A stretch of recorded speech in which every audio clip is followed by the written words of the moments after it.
Hello students. We can dispense with the formalities. You know who this is and why we're here by now, so let's get started. Welcome to the first lecture for Chapter 4. Chapter 4 covers procedural abstraction and functions at return of value.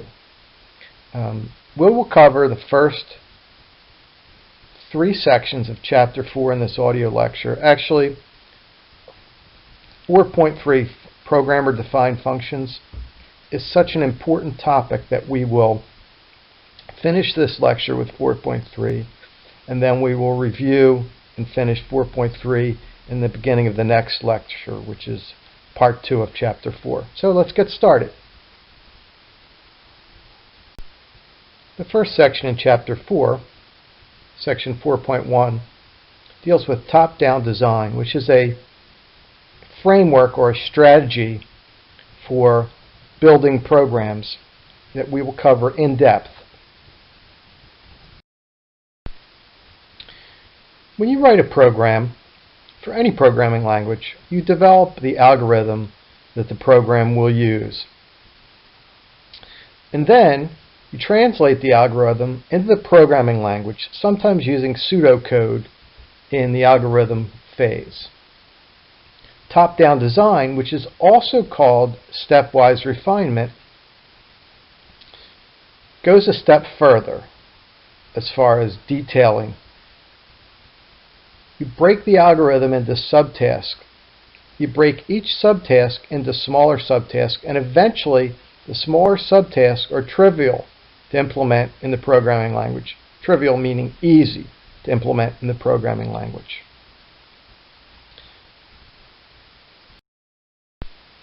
In this chapter, we will be exploring how to take those subtasks we referenced in the previous slide and build them into functions. And functions make programs easier to understand, change, write, test, debug, easier for teams to develop because you can deploy the development of different functions to different individuals in the team. We will get to building functions later in this chapter, but a function is a single statement within the main program that calls code that is defined outside of the main. So instead of blocking code, a series of programming steps within a block, let's say within a for loop, you would instead write a function that is defined outside of the main and then called with a single line. And I'm getting ahead of ourselves. I'm getting ahead of myself here. We will get to that, but I'm trying to lay the groundwork for you to understand top-down design's use of functions. Before we define our own functions that will replace blocks of code, you should know that C++ comes with a large selection of predefined or built-in functions. Let's take a look. C++ comes with libraries of predefined functions. An example is the square root function, which obviously calculates the square root of an argument. Here's an example of an assignment statement where the function square root is used and it returns a value that is assigned to most likely a double the root. The number 9 in this particular example is called the argument, and the root will contain 3.0.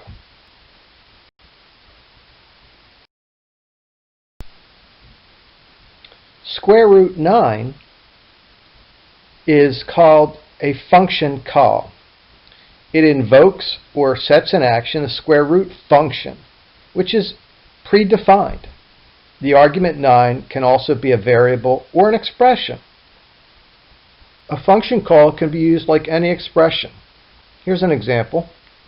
Bonus equals square root of sales divided by 10. Or cout The side of a square with area is square root area.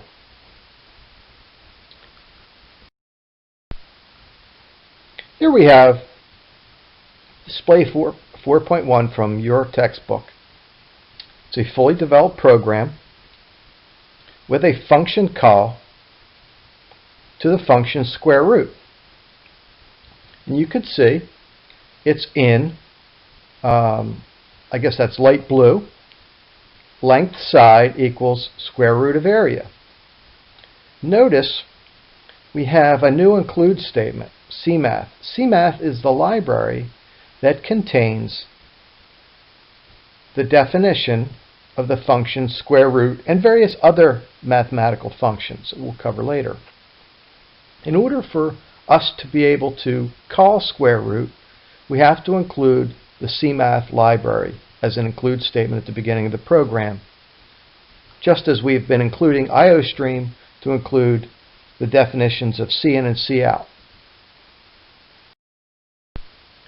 Function calls can have more than one argument, depending upon the definition of the function. Here we have syntax. You have the function name, and then in parentheses, the argument list. In the previous example, square root, there's only one argument passed to the function. An argument list containing more than one argument is a comma-separated list. And the example given here is the PAL function. PAL has two arguments, the number and then the power. So COUT 2.5 to the power 3 is PAL, first argument 2.5, comma 3. That's 2.5 cubed, or to the third power. I made a reference to function libraries, I don't know, maybe 2 or 3 slides previously. Function libraries contain predefined functions. The library must be included in a program to make the function available. An include directive tells the compiler which library header file to include. To include the math library containing square root and PAL, we use include CMath. Newer standard libraries such as CMath also require the directive using namespace standard.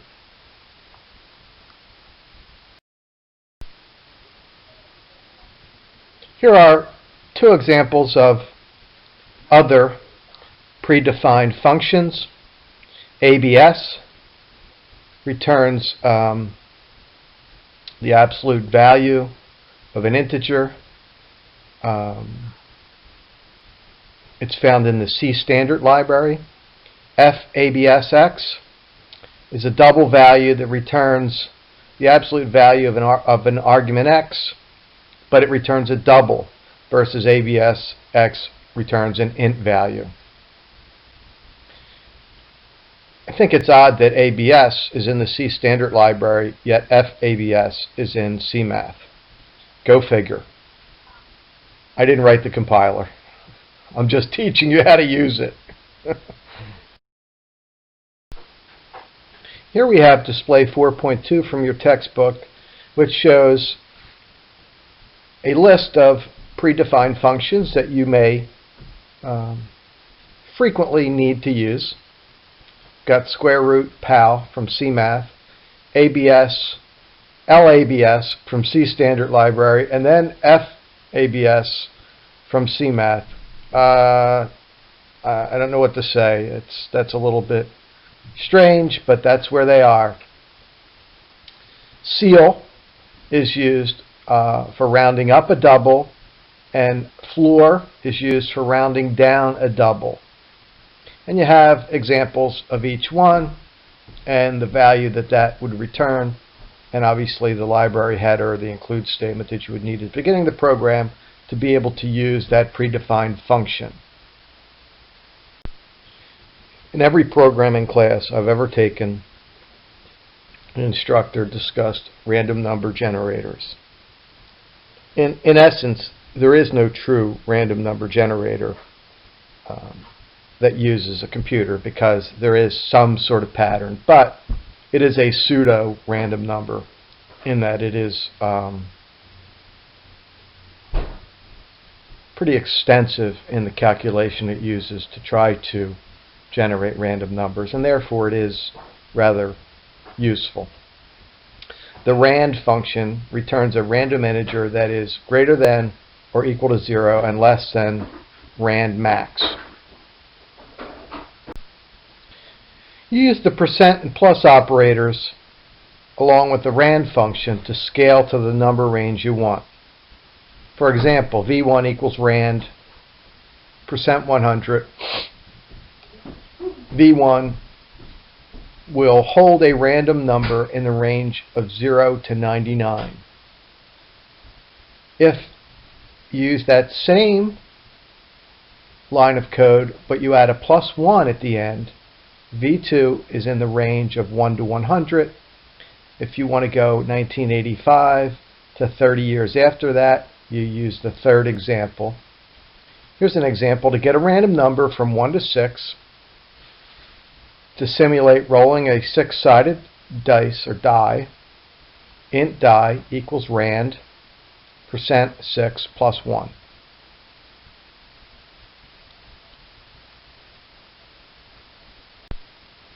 Here I've given you two examples of random number generation.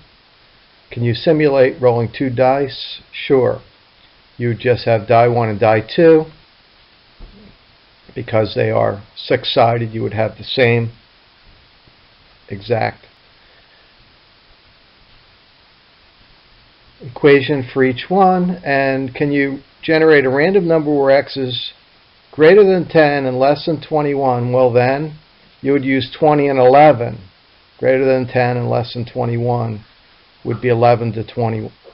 So there you go. Next, we're going to discuss typecasting. Typecasting is a solution to the integer division problem. If you recall,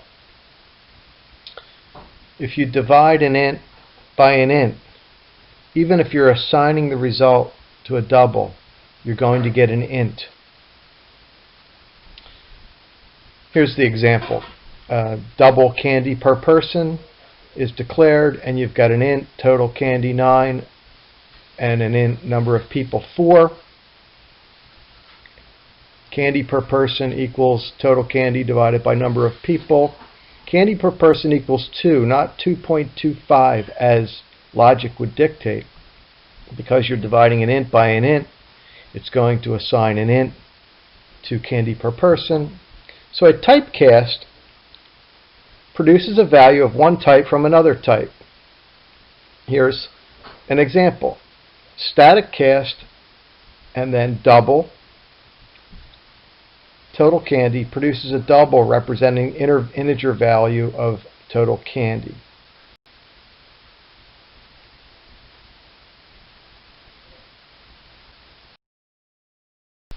Continuing from the last slide, here's a new example using typecasting. You've got int total candy equal 9, number of people equal to 4, both integers, and then you've got a declared double candy per person. Candy per person equals static cast double total candy divided by number of people. So it takes total candy and casts it to a double. A double divided by an int will yield a double. So candy per person is now 2.25. You could also static cast double number of people, the denominator. Only one of the values in the division needs to be cast. However, it would not work to try and cast the entire division in parentheses, because integer division occurs before the typecast. Here's another and older method of typecasting that may be discontinued in future versions of C++. For now, it works just fine. candy per person, double, total candy divided by number of people. That typecast total candy and int as a double, and you get a double divided by an int. So candy per person becomes a double, or receives a double from the expression on the right of the equal sign. That concludes section 4.2. I'll leave you with some problems using the concepts we learned in section 4.2. I'm not going to go through each one of these, but I think it is a good idea for you to take a look at them. If you have problems with any of them, try to work through it, and obviously if you can't, you can always contact me and I'll help you. But you should feel comfortable with each one of these problems. Now that brings us to section 4.3, which is, in my opinion, the most important section in chapter 4, entitled Programmer-Defined Functions. This is where you will learn how to take a block of code and take it out of main and define it outside of the main program, and then as a function, and call it with a single line of code, a function call.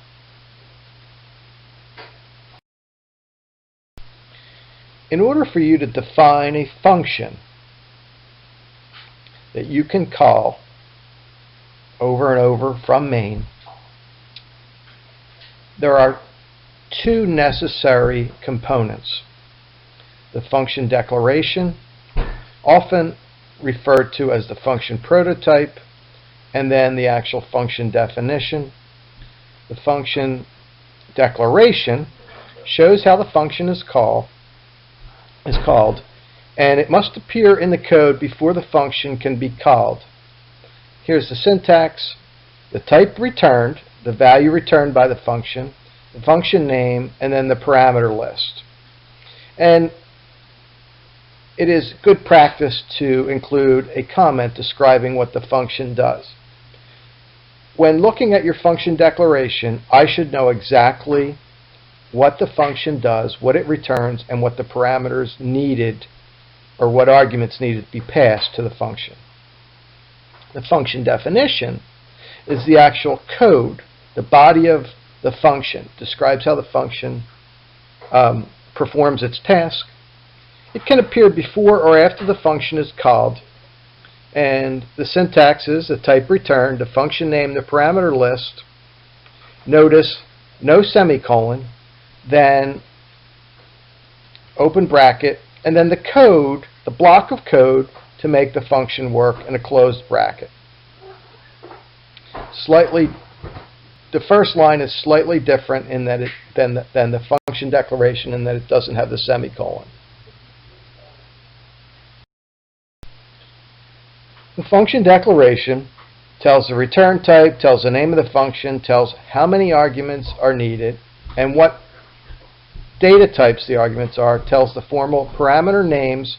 Formal parameters are like placeholders for the actual arguments used when the function is called. Formal parameter names can be any valid identifier. So here's an example of a function called total cost. It returns a double, and its parameter list or argument list is an int, and the formal parameter name for that first int is number par, and we'll get to that in a second. And then the second argument is double, and its formal parameter name is price par. And the function declaration should or has to include, it's optional, but it really has to include comments telling what the function does. And this particular function computes total cost, including 5% sales tax, on number par items at cost of price par each. The function definition includes the same information as the declaration, but it also describes how the function performs its task. Here's an example of a function that returns a double. The function name is total cost. It has two parameters, an int and a double, named number par and price par, respectively. Notice there's no semicolon at the end of the first line because you have in braces or brackets the lines of code that get executed when the function is called.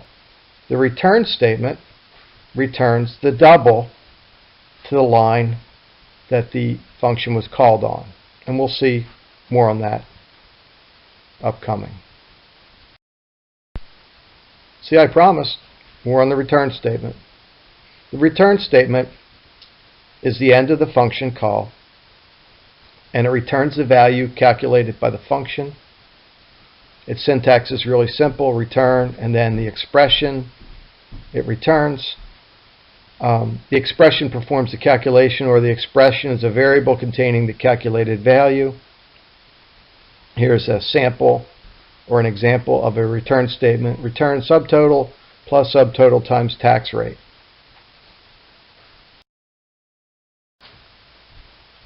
The function call calls the function. Big surprise. Tells the name of the function to use, lists the arguments that are being passed to the function, and it's used in a statement where the return value makes sense. So this example, we're declaring a double named Bill. Hey, that's my name. And it's being assigned the return value of total cost where number and price are being passed as arguments. Next, we're going to look at display 4.3 from your textbook, but before we do, I should tell you that my wife was listening to me record the previous slide where I made a little comic relief, and she called me a dork. Not very nice. But anyway, back to the class. In this program, you see a function declaration in blue at the top, a function call inside of main, and after main you see the full function definition, including the function heading, similar to the function heading in the function declaration, but in this case there's no semicolon because it's not a declaration. You've got, in brackets, you've got the function body, the actual code that gets executed, and the return statement for the function call. This is the second slide in that series from display 4.3, a sample dialogue. I'm not going to read that to you, but feel free to back up and then move forward again so you can see what's actually happening here. You've got a fully declared function, a function call, and a function definition, as they should exist in a program.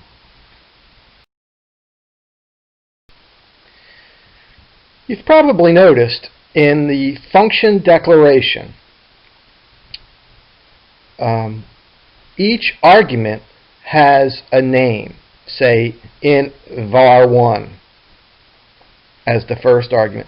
That's an integer, and its formal parameter name is var1. Now, when you call the function from within the main program, you pass some value, either a number or a variable or an expression, to the function through the function call. The values of the arguments in the function call are then passed, or as the author says here, plugged into the formal parameters in the order that they're passed. So if a function requires 3 arguments or 3 formal parameters in the declaration statement, and they're all ints, you have to pass 3 ints to it, and then the first int is assigned or plugged into the first formal parameter, second int, second formal parameter, etc., etc. Okay? Once the body of the function begins to execute, the formal parameters have the values passed by the function call, and those values are used within the function body. We're going to drill down on this concept in more detail. In this slide, we will dissect a function call to the function named total cost. And let's follow the steps in the light blue shading. The assumption is that before the function is called, values of the variables number and price are set to 2 and 10 by 2 and 10.10 by CN statements, as you can see in the sample dialog from 4.3 that we looked at a few minutes ago. This slide does not show the function declaration, which would be above main, but it does show the function definition beneath main. So the function call executes, and the value of number, which happens to be 2 when it's called, plugged in for number par, see that? And price, which is 10.10, is plugged in for price par in the function. And the function was expecting an int and a double. So now the body of the function executes with number par set to 2 and price par set to 10.10. All the calculations happen, and then there is a return statement, and it returns subtotal plus subtotal times tax rate, which yields a value of 21.21. 21.21, the return value of the function, is returned to where the function call was up top, and that value is assigned to the variable bill. Take a minute to go through this on your own and follow the execution, how it leaves main, goes from the function call to the function body, then the function body returns a value, in this case a double, back to where the function call was, and that is assigned to the variable bill. There are two forms of function declarations. The one I prefer is the one that we've looked at so far, where you list the formal parameter names and their data types. But there is an alternate declaration in which you just list the types of formal parameters, but not their names. I would prefer in this class that you use the first, the one that we learned previously, list formal parameter names. So here's an example of a function declaration. Now this is not a function header in the definition. This is just a function declaration that goes before the main. So we're declaring a function called total cost that will return a double. And the first example is the one we learned first. Int number par, comma, double price par are the formal parameter names and types. One's an int, one's a double. Now that same declaration could exist as shown right below. Double total cost, int, and double, omitting the formal parameter names. But function headers must always list formal parameter names in the function definition, because those formal parameter names are then used in the body of the function.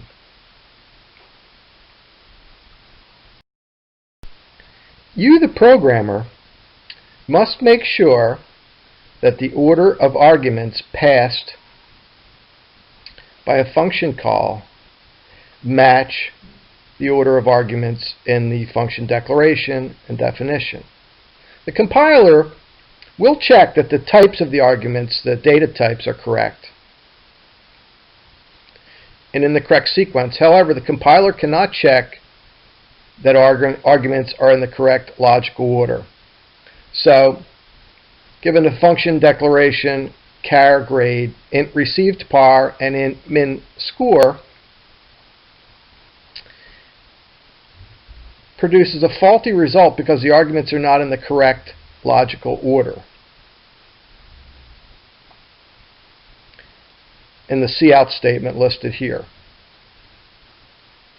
See, min score is the first argument passed, and then received is the second argument passed. And those two are in the wrong order. The compiler, because it's looking for two ints, will not catch this error. In this slide, we have a fully developed program with a function call to grade. Grade is a function that returns the character grade, P or F, pass or fail. And it's looking for the an integer for the grade you received as the first argument, and an integer for the minimum score required for the assignment. And if you look in the middle, I wish the author had line numbering on. If you look in the middle of the coding, where the two arguments are in light blue, letter grade equals grade, and then the arguments need to pass, comma, score, are passed to the function, they're passed in the wrong order. This is not an error the compiler will catch. This is a logic error. It's a common error. Instead of passing the score into the formal parameter received par first, and then need to pass as a second argument, which gets passed to min score, or its value gets passed to min score, the programmer flipped them in the wrong order, and the output will be incorrect. Here's a sample dialog from the program on the previous slide. The input looks correct. You received a score of 98. The minimum to pass is 60. Sorry, you fail. So it's not that the user entered the wrong input.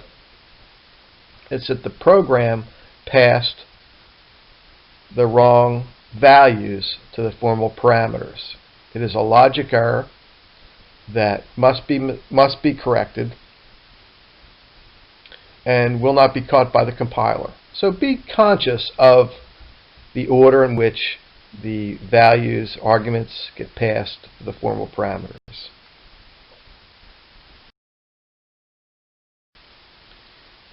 If you're going to declare variables for use within a function, keep in mind that their scope will be within the body of the function, and they must be declared before they're used in the function. I like to declare variables within a function at the beginning,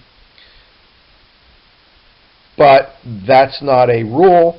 You just need to declare them before they're used. If you have branching in a function, if this condition exists, do this and return this value, each branch of an if-else statement could possibly have its own return statement. We'll take a look at an example in display 4.6 in just a minute.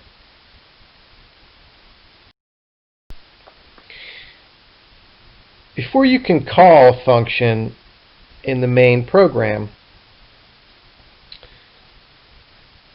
the function call must be preceded by the function's declaration or the function's definition. If the function's definition precedes the call, a declaration is not needed.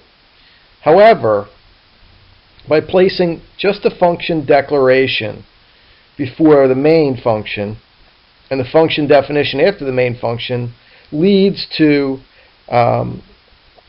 us building our own libraries in the future.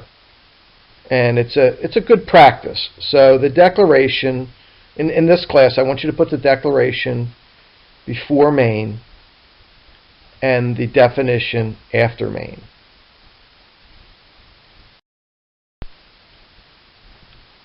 If you have a compound Boolean expression, such as the one stated in the middle of this slide, if rate greater than or equal to 10 and rate less than 20, or rate equivalent to 0, that that can be easily expressed as a function, if appropriate, rate. And the function can return a bool value, true or false, based on the expression above. So that compound Boolean expression, if this and this or this, would become the body of the function called appropriate. And you would pass just one argument, rate, to that function.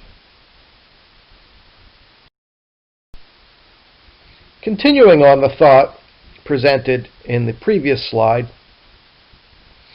in order to use that function named appropriate in the if statement, if appropriate rate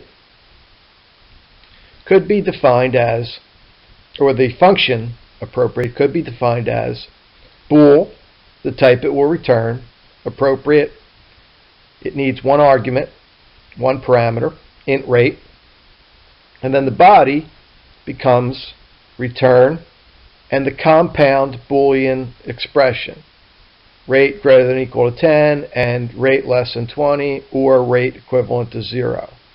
And that will return true or false based upon those three Boolean expressions, or the compound Boolean expression, I should say. That ends section 4.3, a very important section in chapter 4, probably the most important section in chapter 4.